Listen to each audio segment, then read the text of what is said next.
Good morning, and thank you very much. Allow me to thank the Board of Regents of the University of Nebraska and Chancellor Christensen for this prestigious honor and recognition to a man living in the mountains of Nepal who until the age of 30 never even thought he would ever study and graduate from an university in America. Until I was 30, little did I even know where in the world Kearney, Nebraska was. Now I consider Kearney, Nebraska as my second home on this earth, because this is the place from where I got chance to get best education ever in my life. That led me to the position where I am now. It is good to be here and meet with all the UNK and Kearney families.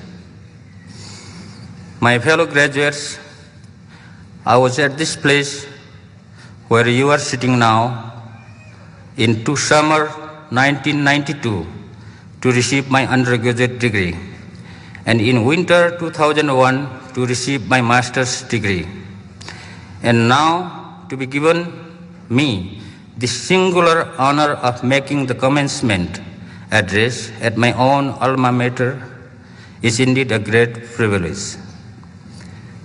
Please allow me to reflect on what I have called the journey of 1,000 miles towards my dream of a lifetime.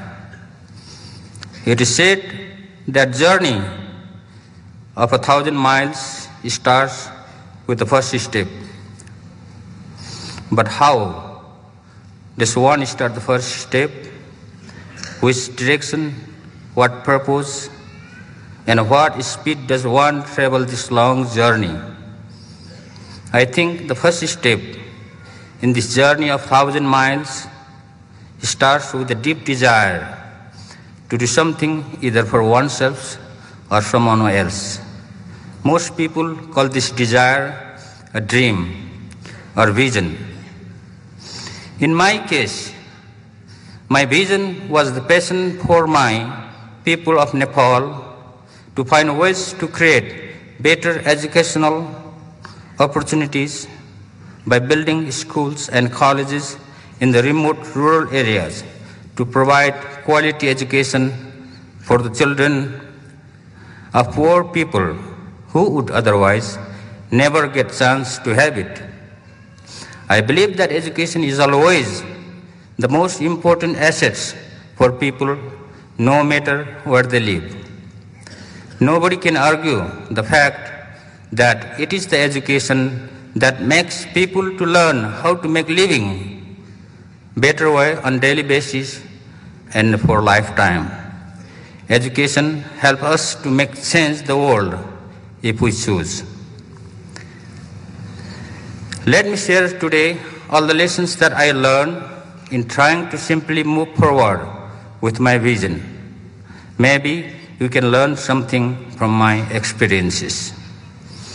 Therefore, my first lesson learned is have big dream and big vision, but plan small steps with hard work. Everybody has lots of dreams in one's own life. However, the fact is that hard work is a must to make a dream come true. Without hard work, visions and dreams turns out to be just wishes. When I first returned home with my bachelor's degree as the only asset, I had no clue as how I could begin with my vision in remote mountain villages. Therefore, I decided to take my first step by helping people in my village to build a high school, and I started to teach in the high school as a volunteer. Step by step, I got involved with several other projects such as income producing projects, nature conservation projects, and many others. Now, we have a K through 12 high school with 350 students. Some of the projects that we have been successfully running are yak farming, handmade paper making, handicraft producing, fish farming, and camping grounds.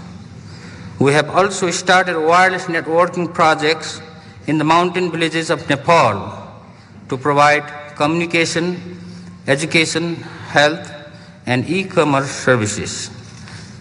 The villagers and the students who never had seen computers before are using internet to communicate and to get information. We hope to expand the wireless network and build the network all over Nepal in the coming years. Moreover, I have greater vision. I have a vision to build a 4-year college by 2015 and a university later on. With the pace I am taking so far, I hope to make the college building vision come true within the target period. Second, be positive and always look forward. Being positive is a mindset. Nobody can teach it. You have to learn it by yourself because it is an attitude of life. If you have a vision and a great dream, you must have to have a positive attitude in life. The reason is because journey of 1,000 miles is not always uphill or downhill. There are many ups and downs. During the uphill time, if you say yourself, there is no way I will be able to do it, you will never be able to do what you want to do. I had many difficult times too. As I mentioned earlier, I did not have any idea what I can do. I did not have any money to start a project. In the meantime, the communist rebel took control over most of the rural areas of Nepal, including my village. The communist rebels used to come frequently to the village and take control over the school ground for their parade and speech. However, I always thought positively and moved forward, hoping to find some solution to face the challenges and the difficulties.